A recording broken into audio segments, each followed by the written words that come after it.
जैसे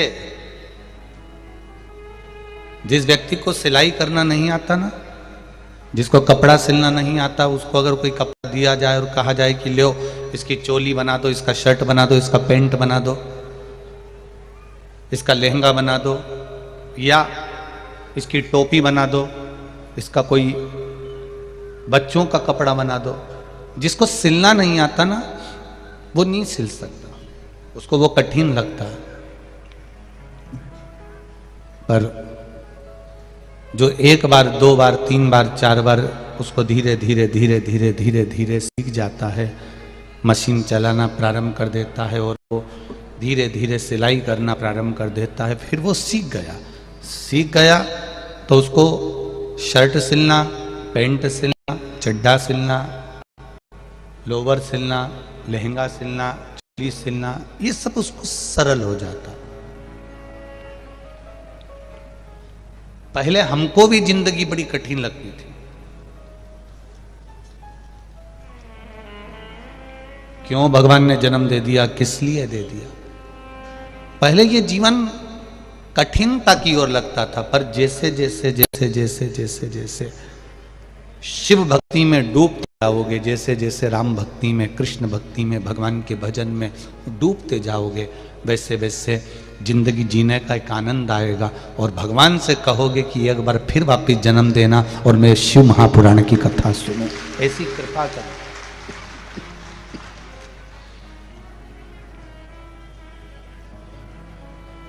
जब जीवन जीने का एक तरीका आ जाएगा, जब जीवन जीने का एक आनंद आ जाएगा, जब जीवन जीने का एक तरीका हम सीख जाएंगे, तब परमात्मा से हम कह सकते हैं कि मुझे एक बार फिर मनुष्य की देह दे देना, क्योंकि मैं सीख गई हूं कि मानव की देह में करना क्या है। द्रौपदी ने आधा चावल का दाना भगवान कृष्ण को दिया था।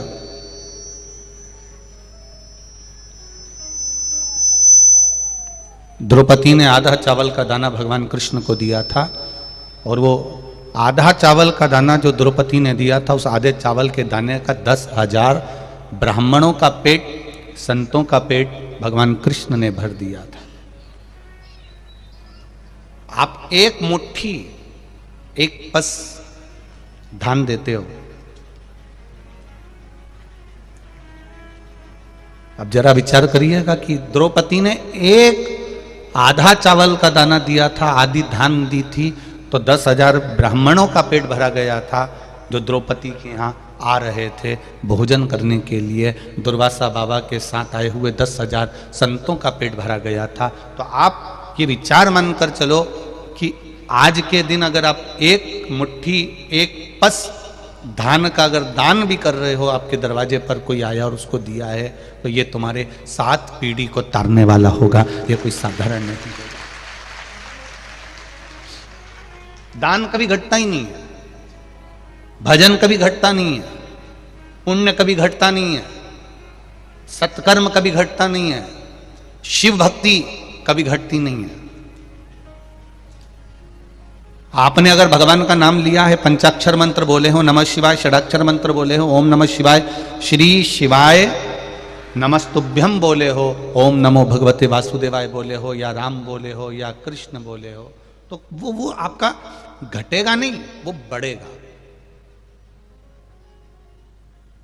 आपको वो नष्ट नहीं करेगा, आपकी उन्नति में वो साथ देगा। अर्थात भीतर के नेत्र जब खुल जाते हैं, भीतर के शब्द, भीतर का आनंद जब प्राप्त हो जाता है, तब फिर हमें संसार में रहते जरूर हैं, परिवार में रहते जरूर हैं, कुटुंब में रहते हैं, संसार में रहते हैं, पर लगता है कि भगवान की भक्ति में डूबे रहें, भगवान के भजन में डूबे रहें। जो आपने शिव महापुराण की कथा भले टीवी के माध्यम से सुनी हो, फेसबुक यूट्यूब के माध्यम से सुनी हो, चाहे इस पावन प्रांगण में बैठकर कहीं सुनी हो, तो याद रखना कि ये तुम्हारा किया गया भजन, ये तुम्हारा किया गया मंत्र जाप, ये तुम्हारा किया गया नाम जाप, ये तुम्हारा किया गया स्मरण, ये कभी समाप्त नहीं होगा, बल्कि ये बढ़ता चले जाना है, उन्नति की ओर बढ़ाने वाला। कभी कभी हमको अहंकार आ जाता है, दान का भी, भजन का भी, कथा का भी। किसी किसी को कथा का भी अहंकार हो जाता है, मैंने तो इतनी कथा सुनी है, तुम में से ही कोई ना कोई बोल देगा, अरे सियोर वाला महाराज की कथा हमने तो ढेर सुनी, जब तो महाराज छोटा सा ही था, अकल ही नहीं थी, तब सुनी हमने, तो छोटा सा था तब हमने कथा सुनी।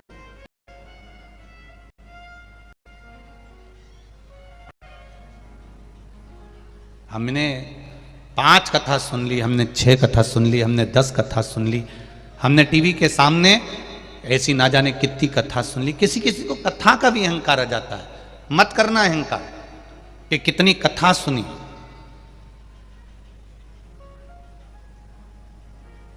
हमने इतनी कथा सुनी, उसका अहंकार मत करना। पर मीराबाई ने जैसे अहंकार करा था, मीराबाई ने एक अभिमान बड़ा विचित्र करा था कि मेरो एक बड़ो अभिमान कि गुरु मेरो समर्थ है, मैंने जो शिव नाम लिया है वो खाली नहीं जाता, इसका मुझे अहंकार है। मैंने जो श्री शिवाय नमस्तुभ्यम का मंत्र जप करा है, मैंने जो पंचाक्षर मंत्र नमः शिवाय बोला है, मैंने जो षडाक्षर मंत्र ओम नमः शिवाय बोला है, मैंने जो राम नाम, मैंने जो कृष्ण नाम बोला है, मैंने जो ओम नमो भगवते वासुदेवाय बोला है, वो खाली नहीं जाएगा। इस बात का मुझे अभिमान होना चाहिए। जमीन, जायदाद, सत्ता, वैभव, धन, कुर्सी, पद, प्रतिष्ठा, इसका कभी अहंकार मत करना।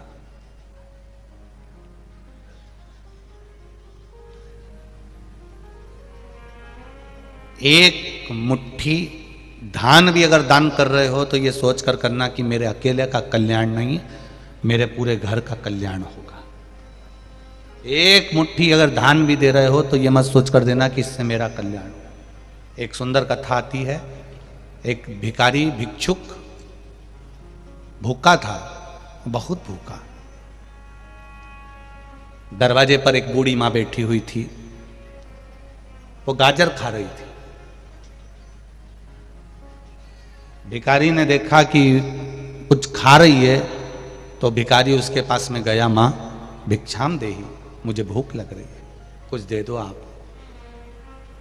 वो बुढ़िया ने जिंदगी में कभी दान नहीं करा था, कभी पुण्य नहीं करा था, कभी सत्कर्म नहीं करा था। बुढ़िया गाजर खाने में लगी हुई थी, भिखारी भिक्षुक दरवाजे पर खड़ा हुआ था।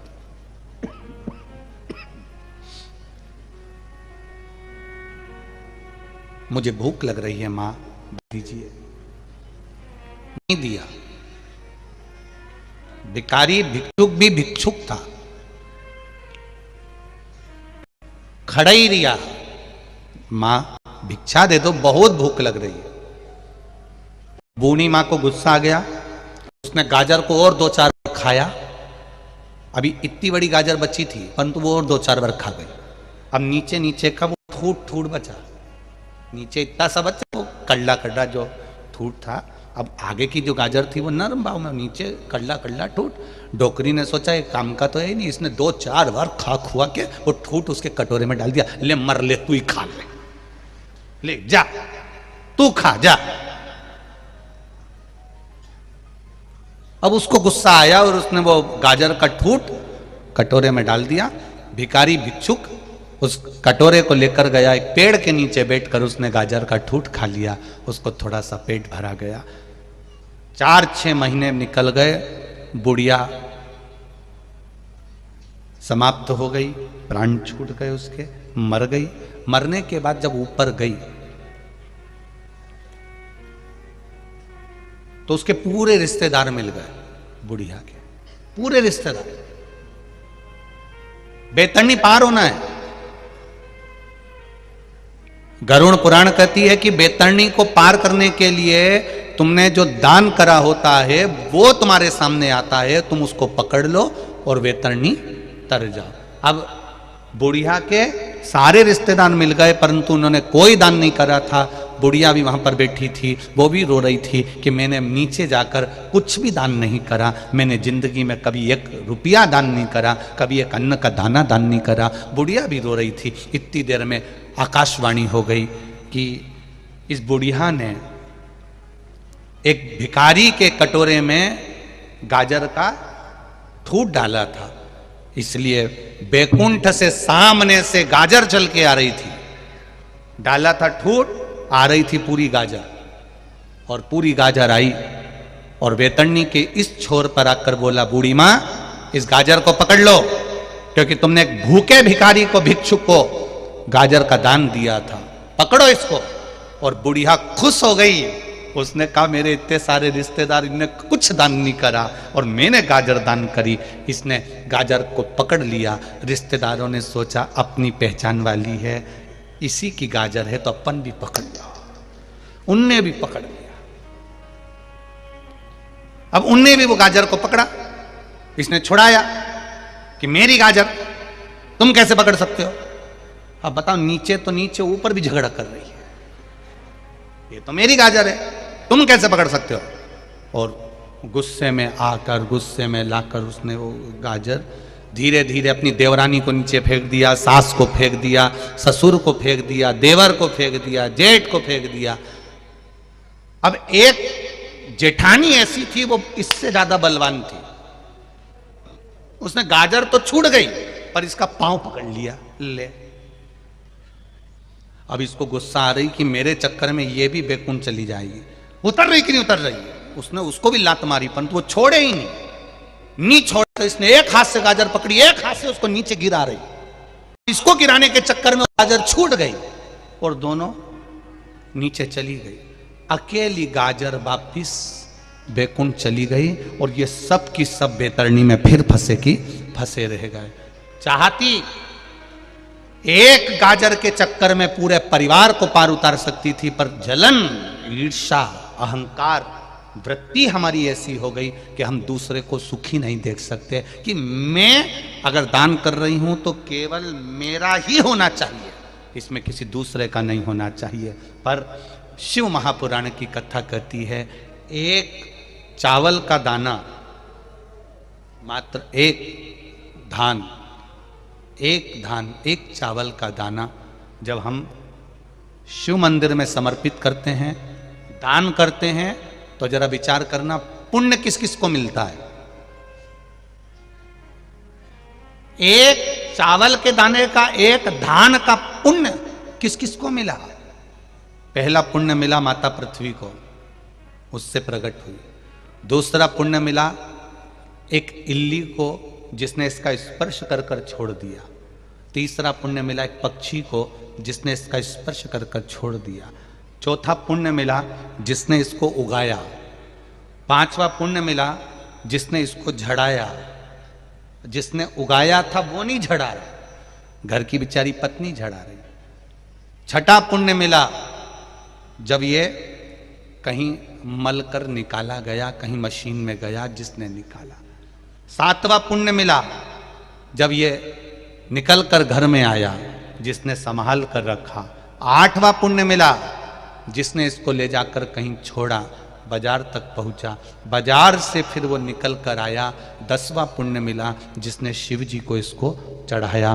तब इनके खाते में भी एक चावल के दाने का, एक धान का पुण्य कट कट कर जाता रहा और इतने जीवों का कल्याण कर दिया। एक धान, एक चावल के दाने ने इतने को कल्याण कर दिया। विचार करना, केवल आप अगर भजन कर रहे हो, घर का कोई एक व्यक्ति भजन कर रहा है, घर का एक व्यक्ति अगर दान कर रहा है, घर का एक व्यक्ति अगर जल भी चढ़ा रहा है, घर का एक व्यक्ति भी अगर मंत्र जाप कर रहा है। वैसे तो शिव पुराण कहती है कि घर में 4 लोग हैं तो चारों जल चढ़ाओ, घर में 4 लोग हैं चारों दान करो, घर में 4 लोग हैं चारों भजन करो, घर में 5 लोग हैं 5 भजन करो, घर में जितने सदस्य वो 1 लोटा जल शिव जी को चढ़ाए। यहाँ तक शिव पुराण कहती है। पर मान लो किसी कारण से बेटा नहीं गया, बहू नहीं गई, परिवार वाले नहीं गए, कुटुंब वाले नहीं गए, तो शिव महापुराण ने देवराज नाम के ब्राह्मण की कथा का वर्णन किया। देवराज के प्राण छूटे, उस समय पर देवराज के पास में पुण्य नहीं था, सत्कर्म नहीं था। तब देवराज को मालूम पड़ा कि भगवान शंकर के गण मुझे लेने के लिए आए। तो देवराज ने गणों से पूछ लिया, भोलेनाथ जी से पूछ लिया कि मैंने पाप किया है, चोरी करी है, छल करा है, बेईमानी करी है, वेश्यावृत्ति मैंने करी है, उसके बाद भी भोलेनाथ जी मुझे लेने क्यों आए हैं। अब भगवान शंकर ने कहा, तेरी बूढ़ी मां रोज प्रतिदिन शिव मंदिर में जाकर 1 लोटा जल चढ़ाती थी, उसका पुण्य तेरे साथ में आ गया, इसलिए तुझे कैलाश धाम मिल गया।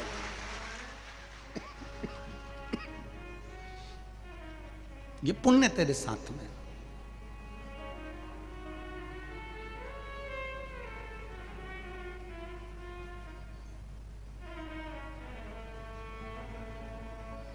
जिस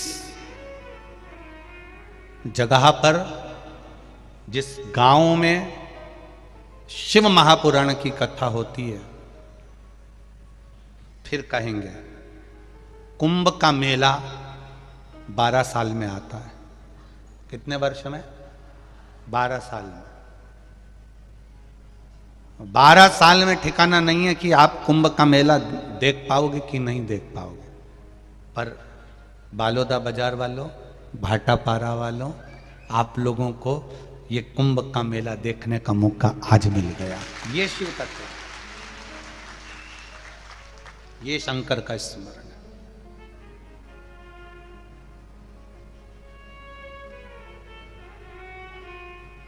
आज लाखों लाखों लोग, लाखों लाखों भक्त, ये कुंभ का मेला ही तो है जिसमें भजन हो रहा है, कीर्तन हो रहा है, मंत्र जाप हो रहा है, नाम जाप हो रहा है। रात रात भर लोग भजन करते हैं, भगवान की भक्ति में डूबे रहते हैं। आज पूर्णिमा का स्नान करने के लिए दुनिया के लोग ना जाने कहां कहां जाते हैं, पर किस्मत वाले हो छत्तीसगढ़ वालों कि तुम्हारी पूर्णिमा का स्नान तुम कुबेरेश्वर बाबा के चरणों में, महादेव के चरणों में कर रहे हो। ये भाग्य है आपका, ये किस्मत है आपकी। जैसे हमने कल कथा में कहा था कि परभणी वालों का कितनी किस्मत होगी, कितना भाग्य होगा कि माघ के महीने में लोग तीर्थों में जाकर लंगर चलाते हैं, भंडारे करते हैं, भोजन कराते हैं, स्नान करते हैं, पुण्य करते हैं। अभी प्रयागराज में भी माघ के महीने में लोग कल्पवास करने के लिए जाते हैं। कल्पवास करते हैं प्रयागराज में जाकर, 1 महीना रुकेंगे, झोपड़ी बनाएंगे, भजन करेंगे, त्रिवेणी के संगम पर रहेंगे। पर कितने किस्मत वाले हैं आप, लोग माघ महीने में वहां जा रहे हैं, कल्पवास कर रहे हैं। कितने किस्मत वाले हैं परभणी वाले, छत्तीसगढ़ वाले, गुजरात वाले, ये कितने किस्मत वाले होंगे जो माघ महीने में इस पंडाल में कल्पवास कर रहे हैं, पड़े हैं, भजन कर रहे हैं, स्नान कर रहे हैं, राम नाम, कृष्ण नाम, शिव नाम ले रहे हैं। ये भी तो कल्पवास है। यहां पर भी तो माघ महीने का आनंद ले रहे हैं लोग, ये भी तो सुख भोग रहे हैं लोग। पर तुम्हारा किया गया भजन तुम अहंकार से विहीन रखो। 1 लोटा जल देवराज नाम के ब्राह्मण की माता ने चढ़ाया था, वो 1 लोटा जल काम आया है देवराज के। देवराज कह रहा मेरे जैसे पापी को आपने तार दिया। क्यों तार दिया? मैंने तो छल करा, बेईमानी करी, कपट करा, नारी को गलत दृष्टि से देखा, धन चुरा कर लाया, कितना कितना धन मैंने चुराया, कितना गलत काम करा, उसके बाद भी भोलेनाथ आपने मुझे तार दिया। शिव जी कहते हैं देवराज तुझे तारने का कारण केवल एक है कि तेरी माता रोज शिव जी के मंदिर जाती है, ठंड लग रही है, गर्मी पड़ रही है, बारिश पड़ रही है, पांव कप कपा रहे हैं, तो भी बूढ़ी माँ, बुजुर्ग माँ शिव मंदिर तक जा रही है। आप में भी हमने देखा है, छत्तीसगढ़ के हों, चाहे गुजरात के, महाराष्ट्र के, राजस्थान के, चाहे जहाँ के लोग हैं, जितने भी भक्त शिव महापुराण की कथा सुन रहे हैं, इनका भाव, इनका हृदय, एक बात जरूर हमने देखी है कि ये भी 1 लोटा जल लेकर जाते हैं, चाहे गर्मी पड़े, बारिश पड़े, ठंड पड़े, कुछ भी हो, शिव के द्वार जाना, शंकर की चौखट पर जाना।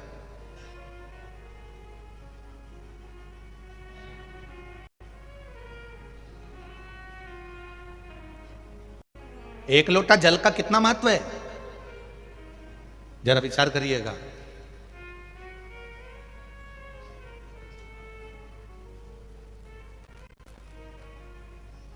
दधीचि ऋषि की धर्म पत्नी का श्राप देवताओं को लगा। जरा ध्यान देना। कई लोग कहते हैं गुरुजी ये 1 लोटा जल तुम कहां से लेकर आए हो, ये 1 लोटे जल की महत्वता कहां से लेकर आए हो। जो दुनिया के लोग शिव महापुराण पर उंगली उठाएं, शंकर जी की पूजन पाठ पर उंगली उठाएं, उनको यह कथा जरूर सुना देना कि 1 लोटा जल कहां से आया, उस 1 लोटे जल का महत्व कहां से आया। आप लोग 1 लोटा जल चढ़ा रहे हो तो सीहोर वाले महाराज पर कोई एहसान नहीं कर रहे हो, ना महादेव पर एहसान कर रहे हो। एक लोटा जल अगर आप शिव जी के मंदिर में चढ़ा रहे हो तो तुम एहसान नहीं कर रहे हो, तुम अपने 7 पीढ़ी का नहीं। उज्जैन के महाकाल के मंदिर के पास में ऋण मुक्तेश्वर मंदिर में लिखा हुआ है, एक लोटा जल से 7 पीढ़ी नहीं तरती, 71 पीढ़ी तार रहे हो। किसी सीहोर वाले महाराज का या फिर महादेव पर तुम एहसान नहीं कर रहा है, आपकी जिंदगी आप तार रहे हो, आपका जीवन आप सफल कर रहे हो, आप अपना जीवन सार्थक कर रहे हो।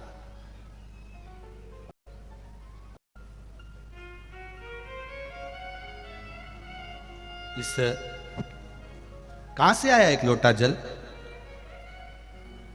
दधीचि ऋषि की धर्मपत्नी का श्राप सबको लग गया, देवताओं को, सारे देवताओं को श्राप लग गया। देवताओं के घर में संतान नहीं हो रही क्योंकि इनको श्राप था कि तुम्हारे यहां संतान नहीं होगी। संतान नहीं, क्या करा जाए? पार्वती जी ने भी मन में विचार करा कि ये तो श्राप लगा है देवताओं को, अब करना क्या चाहिए। पार्वती जी ने एक व्रत रखा जिसका नाम था पुण्यक व्रत। कौन सा व्रत है? जम के बोलो, पुण्यक। कौन सा व्रत है? पुण्यक व्रत। पार्वती जी ने एक व्रत रखा जिसका नाम था पुण्यक व्रत। मां पार्वती, वो व्रत 1 वर्ष तक होता है। उस व्रत में 1 वर्ष तक भगवान का पूजन करना, 1 वर्ष तक किसी ना किसी वृक्ष के नीचे बैठकर भगवान की पूजन करना, 1 वर्ष तक वृक्ष के नीचे बैठकर उसी पत्ती का सेवन करना जिस वृक्ष के नीचे बैठे। ये पुण्यक व्रत माता पार्वती जी ने करा 1 वर्ष। किस लिए करा था? श्रेष्ठ संतान की प्राप्ति के लिए, श्रेष्ठ पुत्र की प्राप्ति के लिए। दिल से अगर कुछ करोगे, दिल से आप भगवान से प्रार्थना करोगे तो वो दिल से देता भी है। एक पत्र आया, देखो।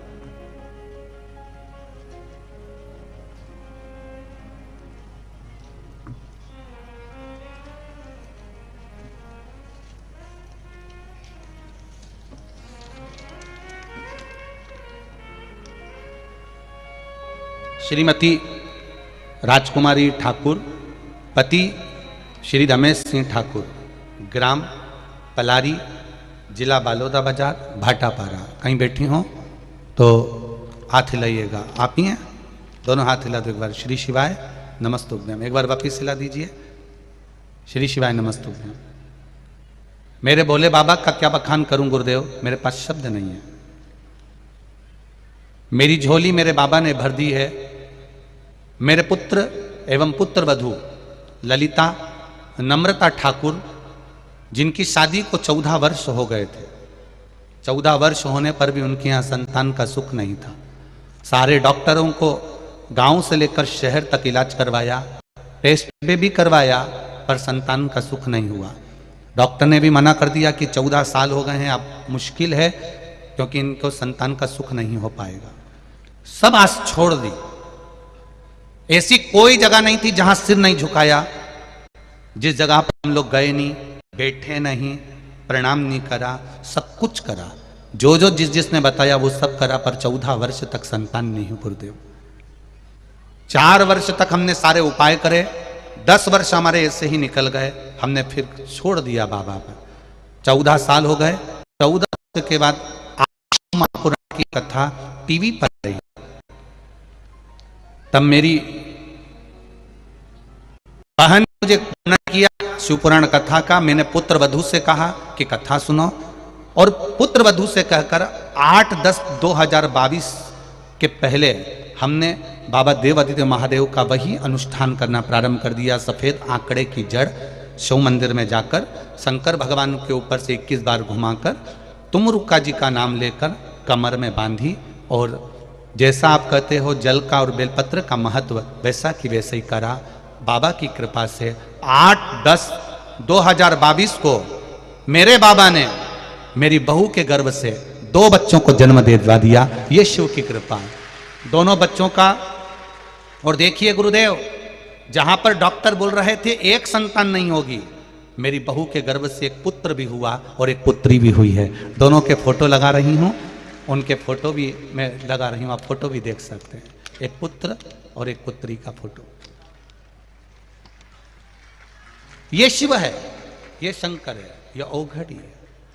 मैं एक पुत्र और एक पुत्री का फोटो भी लगा रही हूं जो 14 वर्ष के बाद एक पत्र हो रहे, देखिए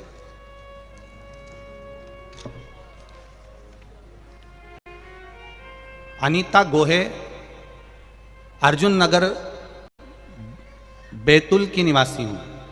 कहीं बैठी हो तो हाथ हिलाइएगा, कहीं पर बैठी हो तो हाथ हिलाइएगा। अनीता जी गोहे, अर्जुन नगर बैतूल के निवासी हूं गुरुजी। आपकी कथा टीवी पर 2020 से सुनना प्रारंभ करा। आपकी बाबा की कथा का क्या बखान करूं गुरुदेव। मेरी बिटिया की शादी को कई वर्ष हो गए, संतान प्राप्ति नहीं हुई। तब डॉक्टर को दिखाया, बच्चे नहीं हुए गुरुदेव। तब मेरी बिटिया को मैंने पशुपति व्रत का वर्णन किया, सफेद आंकड़े की जड़ का वर्णन किया। मेरी बेटी ने शिव मंदिर में एक लोटा जल चढ़ाना प्रारंभ करा। 16 मार्च 2021 को मेरी बेटी के घर में एक बेटे का जन्म हो गया, जिसका फोटो मैं लगा रही हूं। यह शिव तत्व, यह शंकर है, यह औघड़ी है। तेरी कृपा बिना न हिले लेते हैं श्वास, तेरी कृपा से तनु तनु।